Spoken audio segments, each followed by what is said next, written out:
Welcome in to another video. Today, we are going to be breaking down Week 9 and all things Dynasty, all things fantasy football. Joined here, as always, by my boy, Lucas Hoig. Ryan Cash Sharma could not join us on this Monday evening. Lucas, before we get into it, Dynasty teams, how are they doing? Dynasty teams, not the perfect week, but an okay week. We had a nice victory, even with a team that had a 0 from Roma Dunze. Put up a nice week in the other league that I'm 7-1 in, but unfortunately ran into kind of a monster week from the opponent. So we're all right, splitting my two kind of best leagues this week. I think the one, like I said, I'll be 7-2 in now after this, but then in Shrimp Gang, I'm 4-4, and I'm about to go on a run. I play the worst two teams the next 2 weeks, so I'm looking at 7-4 coming out of this one.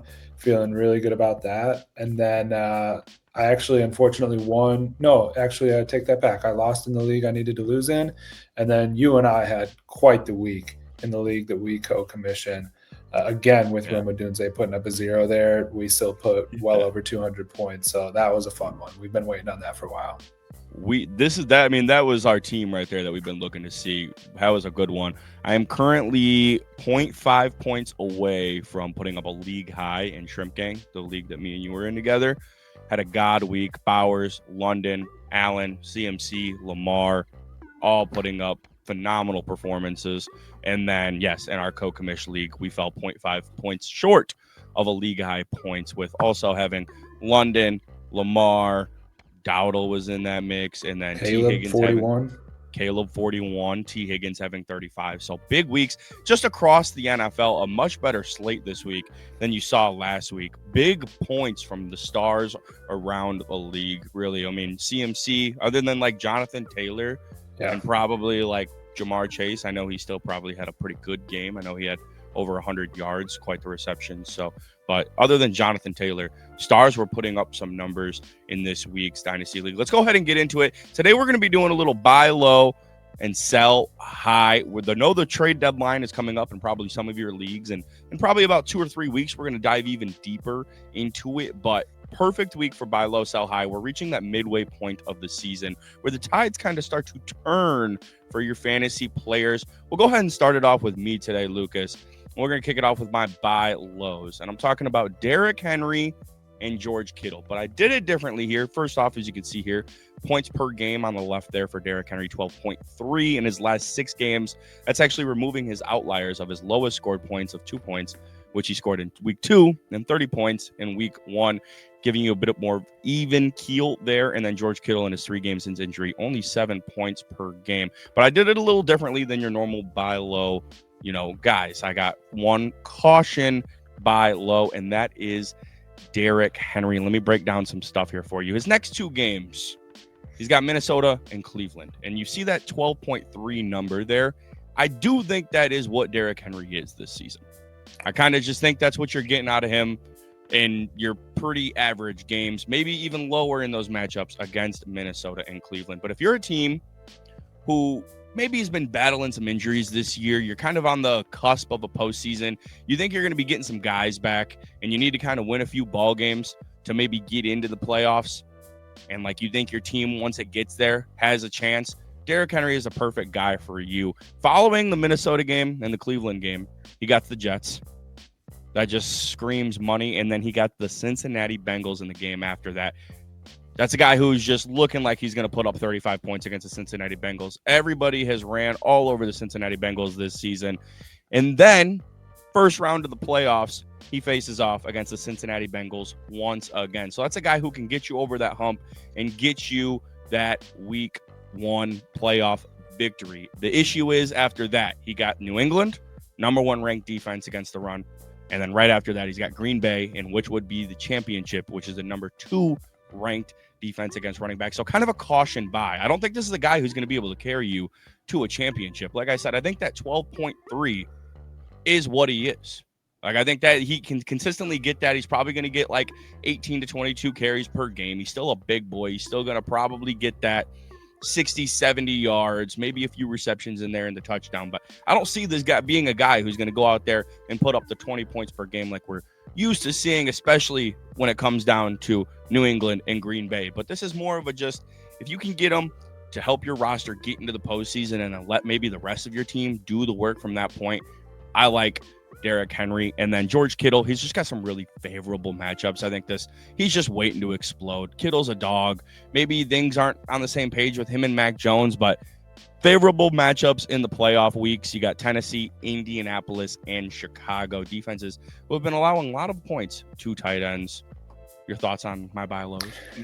Yeah, I mean, Derrick Henry's a tricky one because he is the king for a reason, and he's been a fantasy god for our primes for the last few years here. But what's interesting with him is he can rush for 120 yards and not even score 15 points, and it's like on stats, and he's doing good. The team might be doing good. Those probably lead to some points for the Ravens, but like the Bears is another great example. He scored 2 touchdowns and didn't break 20 fantasy points. So the ceiling's definitely limited, and it always has been to a certain extent because of the pass catching volume that he just doesn't see compared to some of these other big guys. But he's still so good, honestly, and I think the schedule piece is tricky because, like you said, maybe help you get there.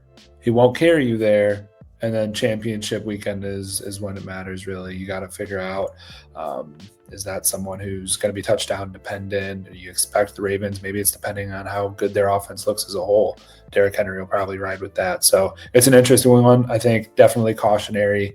But then I'm a George Kittle owner. I was really high on him coming into this year. And you're exactly right. Just hasn't necessarily clicked with Mac Jones. But I'm not worried. He's still been consistent enough. Like he's putting up points every week. It's just we haven't had like a crazy good week or honestly even an above average week. So I know he's the same guy that he has been and the points will come with it. I'm excited to have him kind of in the stash is what it seemed like so far. And just in general, when I'm talking about cautionary buys with Derrick Henry, it's just like he is a running back who's 31 years old. Like that in itself is just, you got to think about what you're doing. Me, who's someone who paid for Christian McCaffrey earlier this year, like in my head, it's just like this could be a dud. Like I mean, in 2 weeks he could be hurt and done for the season just with his history and his age. But at the same time, you got to risk it for the biscuit sometimes. And I think Henry is somebody who can get you there, but be very wary come postseason time. If you maybe like if it's down to a flex, and I'd be a little nervous playing him in the final 2 weeks of the playoffs. Let's go ahead and get into your buy lows here. Justin Jefferson, kind of an interesting one. Not an easy guy to necessarily buy low. And then Jalen McMillan, those are his 2024 numbers there. He is still on IR with designation to return. Lucas, let me hear why you're buying low on Justin Jefferson and Jalen McMillan. Yeah, buying low, like you said, isn't necessarily buying low when it comes to Justin Jefferson, but it's the lowest that you might be able to get him. So this might be the only time where you can actually realistically make a trade for Justin Jefferson. And I think the things that stand out, just the target share has still continued to be there, but it's not as high of a passing volume offense. And so it's just going to be a little limited there. He's had some quarterback inconsistencies and JJ McCarthy so far in a very limited sample size looks like a solid football player.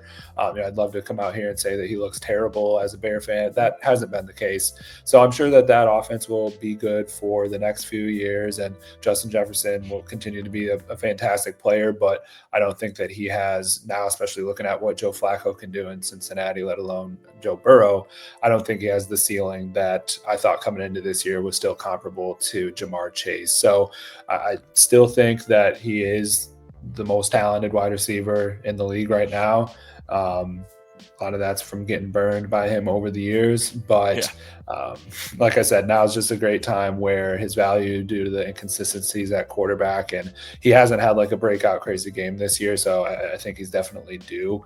I think his value's in like the low 8,000s on Keep Trade Cut, which is around like where he was within his rookie year, like towards the end of the rookie year. So you really never had this opportunity. I would definitely spend 2-3 first round picks and feel happy about it if that were something I'd be able to pull off. And then you got Jalen McMillan, who you can look at it one way and look at the fact that when everyone's healthy and on the field, Jalen McMillan's a wide receiver 4, which doesn't maybe make it feel too great. But the 10 points per game were honestly like a surprise to me last year, because we came in a similar conversation. Like, he's the wide receiver 3. You clearly have Mike Evans and Chris Godwin over him. Now you toss Ibuka into the plate, but the thing is, they're not all healthy, and McMillan will be there for the next few years, and you can't confidently say that about Chris Godwin or Mike Evans. So if what right now is a wide receiver 4, who's obviously not even on the field because of the injury, but then somehow in the near future turns into a wide receiver 2 on a high volume, high scoring offense, there's not many players who you can get at the price that you can get Jalen McMillan for right now who will fill that role next year. That's money. I love what you said there. It's the volume in that offense. Like, let's say next year they don't have Mike Evans, but they bring back Chris Godwin. And he's still in a very high volume offense with Godwin, who's injury prone.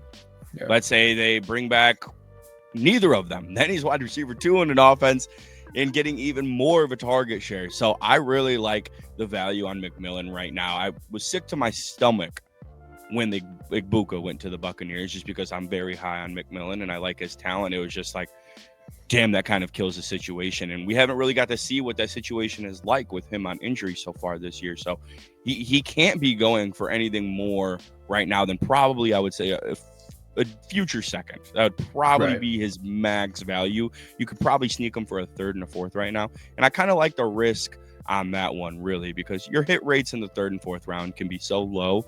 And then you have a chance to take a shot on someone like McMillan here in a high volume offense. So I really like that one from you, Lucas. I love the McMillan in there.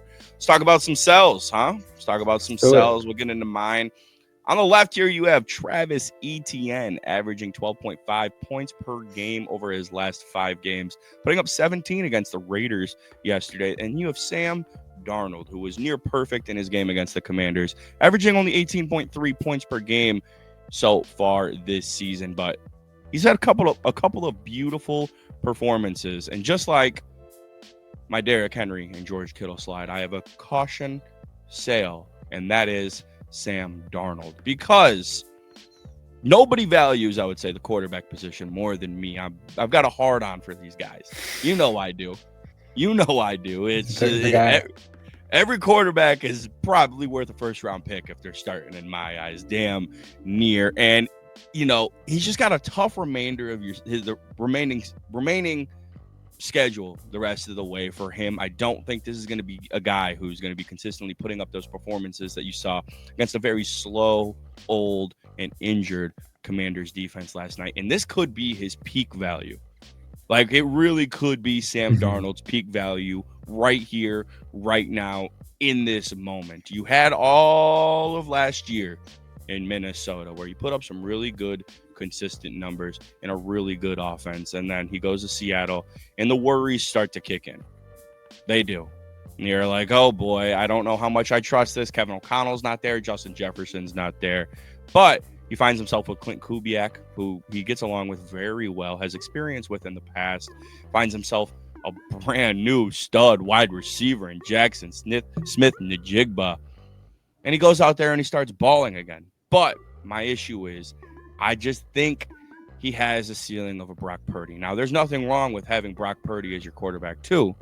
And if Sam Darnold's your quarterback too, and you compare him with somebody like a top 5 quarterback in a Patrick Mahomes, Lamar Jackson, Josh Allen, it's great because he can go out there and get you consistent 18 to 20 points per game. And you got Josh Allen who can put up 35 to 40 every week on any given Sunday. So it's not the worst thing in the world. But you're kind of a struggling team finding your way out of the postseason, and you have a chance to sell Sam Darnold off for, let's say, a couple 1st-round picks, maybe a young piece in that mix. I think it's a good deal because, like I said, I don't think his value is going to get any higher than it is right now. I think he's going to be consistent around that, 10, that's maybe even peaking it out a little bit. Maybe that like 14 to 18 range, a good quarterback too.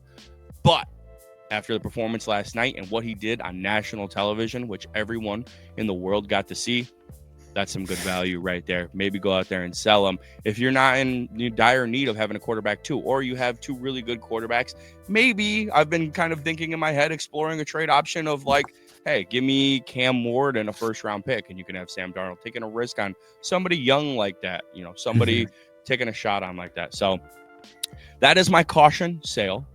You should not be selling off Sam Darnold. If you need Sam Darnold, you need to go out there and win ball games.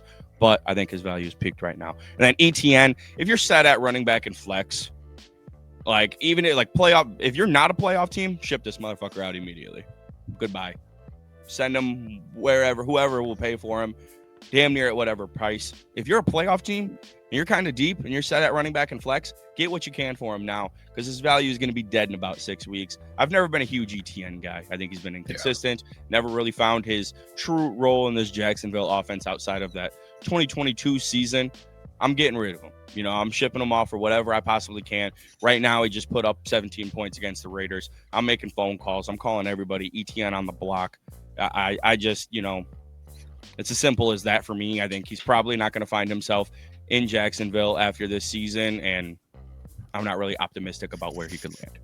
Yeah. I traded ETN and a 3rd round pick for a random first this year, a 2026 first preseason, and felt pretty good about that. Like, was happy that I was able to get a 1st round pick, even if I did have to add on a little bit. And to your point, I just don't see the consistency there. I think this has been his most consistent year in the past 3. And that doesn't necessarily make me feel like excited about what next year might hold or him being a potential league winner. So definitely like the ETN pick here. And then Darnold's an interesting one too. And I think you could be right in that he's peaking right now. But I think it's kind of a long tail here. Like, I see him being good. I don't see him falling down to earth. He's not at risk of retirement in the next few years, like a Derek Carr, or maybe someone who had a similar type of a game to him would have been. So it's interesting. I unfortunately traded Sam Darnold off the same team I traded ETN off last year, when I thought this was just a flash in the pan early on with Minnesota. It was actually him and Derek Carr for 2 seconds. So now looking back, I definitely could have gotten at least a 1st round pick for Darnold, and probably would have been better off just holding on to him. But also, I just, he's kind of got a ceiling on him. He's not someone who has rushing upside. He's not someone who is going to be converting those goal line scenarios to touchdowns like a Josh Allen or a Jalen Hurts. Of course, Seattle has Zach Charbonnet for that. And so there's always going to be a ceiling depending on how many touchdowns he can throw. And in games like last night, yeah, he looks damn good, but he can also have a really solid game and just not put up a ton of fantasy points. So really like the player and really happy that he's had a career resurgence. And, this league's better when we have good quarterback play, and he's certainly a big part of that. But fantasy, not someone that I am going out and searching for. So I like the sell high approach here. No, 100%. And I mean, like the rushing upside, especially, like they're running the tush push last night with AJ Barner. It's not even Sam Darnold. They're doing it with the tight end. And touching on, having a really solid game, but not putting up a lot of fantasy points. He's got 2 sub 10 point performances this year. So, like I said, it's never easy for me to sit there and say sell your quarterbacks off. I like Sam Darnold. I think you nailed it on the head. This league is better when quarterbacks are playing good football, and I'm loving this resurgence from these guys. It's kind of been like my thing over the last few years of like Patrick Mahomes and like Justin Herbert have killed this game, because it's like, okay, if you're not showing what you got in like 2 seasons, they're gonna want you dead on the streets like immediately. Like there has been a lack of quarterback patience and development across the NFL now because of guys like Mahomes and Herbert. And it's good to kind of maybe see like the tides turning in this one, like Baker Mayfield having all this success and a career resurgence. Like maybe, he had some really nice flashes in Cleveland. Maybe we should have taken our time on this one, but then it just comes down to the organization. You think, could just be them, could just be the Browns, could just be the Jets. Same scenario. Were they ever going to get him right? Were they ever going to put him in a position to do what he's doing now? But I just think it goes to show these quarterbacks need patience. It's not a week to week or even like the first 2 years. You got to give these guys time. I mean, these guys are in year 5, year 6. Look at Geno Smith. I know that he's having a horrible year right now, but he played 3 damn good years of football in Seattle after being a journeyman backup. I mean, Joe Flacco is going out there passing for Yeah. 500 yards. Like, quarterbacks can play, man. The older they get, the wiser they get, and like the more experience they get. Like, that was why preseason I was so high on Patrick Mahomes. I was like, he's getting into his 30s. He's getting even smarter. He's getting better. Like, Matt Stafford is having his best season. He's 37 years old. Like, Yeah. these guys, they get wiser. They've seen defensive schemes, adjustments, all that shit a million times. They know what they're doing the older they get. And, I'm kind of loving the resurgence. So I think you nailed it on the head there. Let's go ahead and get into your sell highs, Lucas. You got a couple of running backs here, a couple of rookie running backs, actually. You got Woody Marks, who's averaging 12.5 points per game over his last 5 games, and Kyle Monangai, the 7th-round pick out of Rutgers, putting up 22.8 fantasy points yesterday in his first career start. Selling the bear, Lucas, selling the bear. Yeah. With Kyle Monangai, I maybe this would look better in 2-3 weeks of him having some, if DeAndre Swift's injury were to keep him out a couple weeks and Monangai continues to be that workhorse running back for us. Like, there was only a few snaps where Monangai was not on the field, and obviously Brent Brown ended up getting a touchdown in there, and he looked pretty good in the opportunities that he had. But I think with Monangai, and I'm a fan, don't get me wrong, like watching him run the ball yesterday, watching him make people miss, like he finally got the opportunity to show some of what he hasn't been able to show in his elusiveness and the power running that we know he has. So it was great to watch, but I don't feel confident that that's going to turn into him being the guy for multiple years for Chicago. And so I think if you're a Monangai holder, unless you're a guy like one of us who's a Bear fan and you just want to hold on to that for the fact that he's on your team, and when he's good, you're doing good, everyone's doing good, and we're all happy. If you're holding on to Monangai, give it maybe another week, but I don't see this being a long-term thing. Just because I still see the Bears running back room as a big area where if they're going to be serious, that's going to need to be improved going into next year. Which I go back and forth on. They rush for 200 yards one week, and then I changed my mind on that completely, and then they don't look great, and it's like, we need to trade for Breece Hall immediately. So we'll see how I feel next week. But right now with this trajectory, I think Monangai, as much as I love him, might be also getting towards that peak in his value. And I think Woody Marks may be past that peak for himself. I think early on, a couple weeks ago, we were getting like, is this year's Bucky Irving out of Woody Marks? The opportunity, just kind of the dominoes started to all fall the right way. Mixon, obviously, no idea when he's going to return for the Texans. And then just kind of the rest of the room. Nick Chubb hasn't necessarily, we know where he's at in his career. Where no one's expecting him to also be like a multiple year answer. But he's also maintained enough of the snap count and enough of the rushes that Woody Marks hasn't been able to separate himself. So I don't see this as, maybe he has another week or two this year where he's like a top 10 running back, but I don't expect any consistency. I think they're more or less a running back by committee right now. And that offense just isn't something that excites you. Like if this was Tampa Bay, maybe that's where the Bucky Irving comparisons start to have some, realism to them. If we put Woody Marks on Tampa Bay, would have a completely different outlook. But Stroud just got hurt this week. Their offense just hasn't been fantastic. Nico Collins has looked worse than he has in the last couple of years. It's just not a great opportunity or a great environment, maybe is the better word, that gets you excited about AB running back by committee type guy. Yeah, I agree, and I like Woody Marks. I just think it's just Houston.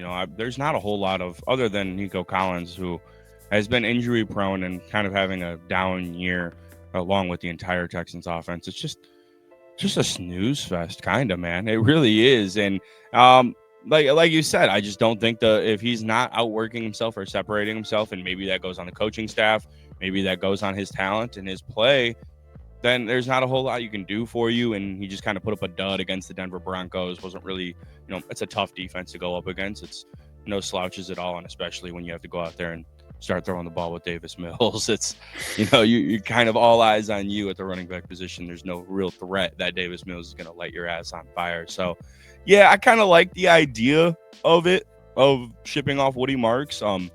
I am kind of a fan of his. I thought he was one of my guys going into the draft that, like, hey, I think this is kind of an open room. Mixon and Chubb don't really pose too much of a threat to me, kind of like that sleeper. Like, he could come on and find a role, and he is starting Mhm. to do so. But I'm worried about how big of a role that would be. And like you said, kind of nailed it on the head. Like, not really enticing as an AB option. You could sell off the youth, sell off the previous production over the last couple of weeks, probably get some pretty decent value on it, more than what you were getting. He was going undrafted. Didn't you get him undrafted in one of your leagues? Yeah, yeah. That's despicable. That's Come despicable. He on. shouldn't have been. He shouldn't have been. That's a guy who at least should have been going late third, early fourth at the latest, in my opinion. I know there were some guys who were jumping on him in late second rounds, and I think one of my other leagues. So Woody Marks, I like to sell high here, Lucas. I think you nailed it on the head. It's just that Houston offense. Before we take off, the two of us, we're going to touch on a very serious injury last night. We're going to talk about kind of the outlook of Jayden Daniels and this injury and just his dynasty perspective at all. I mean, a pretty severe injury. I think very happy that the x-rays came back negative. No broken Mhm. bones, at least. Ligaments and MRI still being done here, but a gruesome injury by quarterback Jayden Daniels in the fourth quarter last night, down 31 points.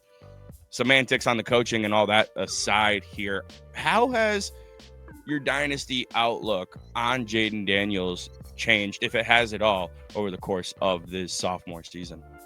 Yeah, honestly, it scares me. A lot of emotions come with it. It scares me about what the Washington Commanders can become because I think that this was the kind of kick in the rear end for them to realize like this is not the year.